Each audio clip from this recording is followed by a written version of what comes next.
ময়মনসিংহের তারাকান্দা উপজেলাধীন বার্তা মিলন উচ্চ বিদ্যালয়ের শিক্ষার্থী কর্তৃক আয়োজিত প্রতি বৃহস্পতিবার সহ পাঠ্যক্রমিক কাজের অংশ হিসেবে অধ্যয়নরত ছাত্রদের মাঝে খেলাধুলার চর্চার অংশ হিসেবে নিজেদের মাঝে ব্রাজিল সমর্থিত এবং আর্জেন্টিনা সমর্থিত দলের প্রতিযোগিতাপূর্ণ ফুটবল খেলা অনুষ্ঠিত হয়েছে।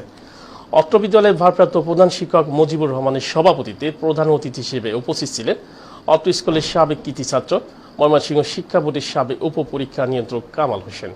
আর উপস্থিত ছিলেন যথাক্রমে শিক্ষানুরাগী রাজনৈতিক কর্মী মুস্তাতুল খান, আবদার উদ্দিন, শহীদুল ইসলাম সরকার, জাহিদুল ইসলাম রনি, আকিকুল ইসলাম, বাবুল, রফিকুল ইসলাম মাস্টার সহ আরো অনেকে।